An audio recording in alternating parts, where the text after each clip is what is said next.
تو سیستم برمودا اول مسیر پر از چالشه، ولی با تمرین کردن و عادت کردن بهش قسمت جدایی ناپذیری از زندگیتون میشه. برای کسایی طراحی شده که باور دارن با تلاش بیشتر میتونن احتمال بردشون رو بیشتر کنن.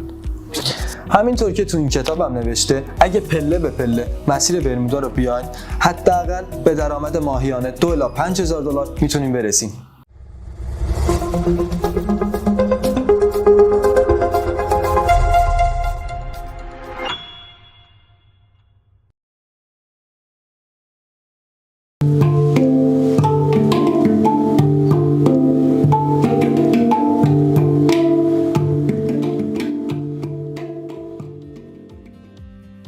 سلام و درود دوستان برمودایی من. خیلی خوشحالم که یک فصل بی‌نظیری به نام برمودا رو با همدیگه شروع کردیم.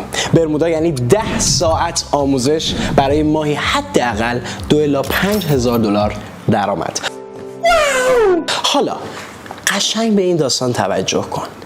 99% از انسان‌ها سوالشون اینه که چرا من به رویاهام نمیرسم؟ اینقدر میشینم تخیل میکنم، تصویرسازی میکنم، ماشین خوب، خونه خوب، زندگی خوب، ولی چرا بهشون نمیرسم؟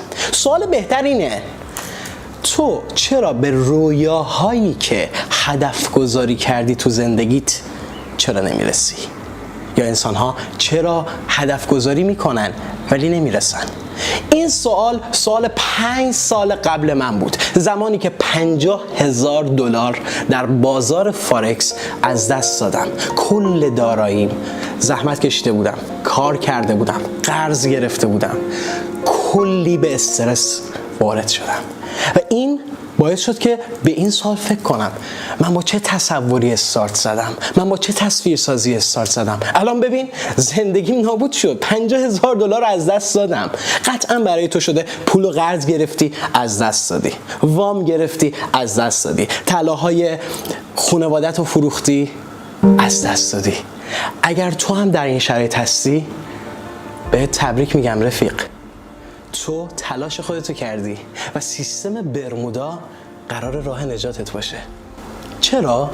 چون 50,000 دلار من از دست دادم. 3 ماه افسرده بودم، حالم خیلی بد بود، زندگی اجتماعیم، زندگی شخصیم، انگیزم صفر شده بود. بعد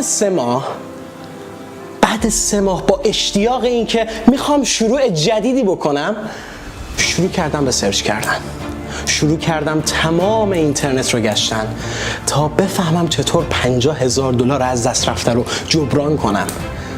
50,000 دلاری که تمام زندگیم بود و تک تک دلارها رو با تن و وجودم زحمت کشیده بودم که به دست بیارم. بر حسب اتفاق که نمیشه گفت، چون دنیا کازن ایفکته. یعنی چی؟ هیچ اتفاقی بی دلیل نیست. شاید الان دلیلش رو ندونی، ولی چند ماه بعد، چند سال بعد دلیلش رو میفهمی که من الان بعد 5 سال فهمیدم.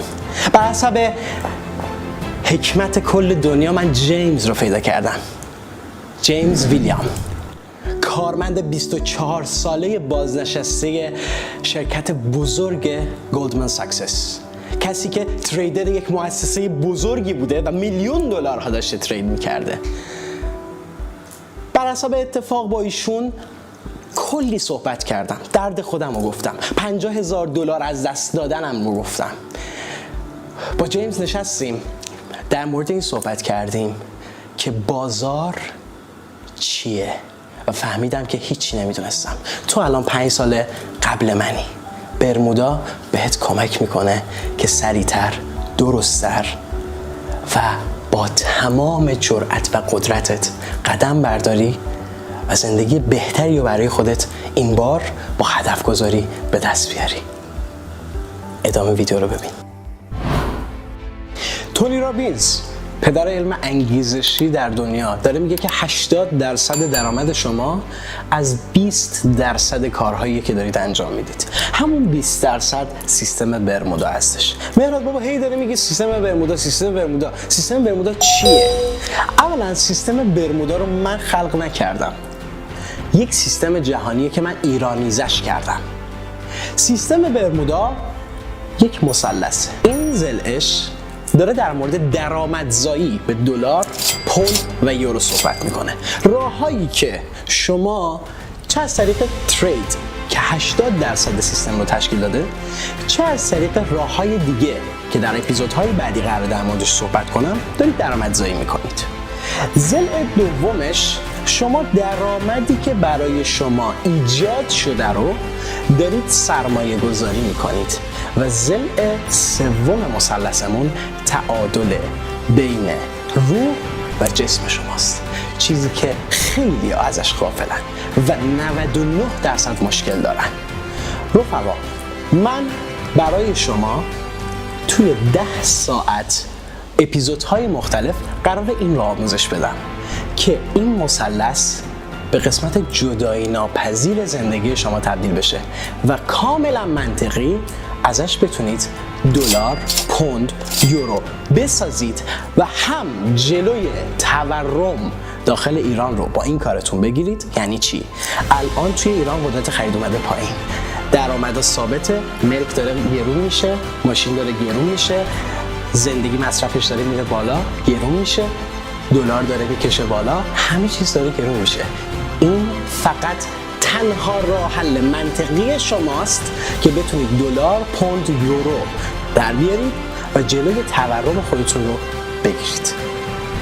قطعاً توی این 10 ساعت اگر حتی 0 سرمایه داری، این سیستم به دردت میخوره. پس ازت خواهش میکنم هر روز قرار یک قسمت از این سیستم در اختیارت قرار بگیره.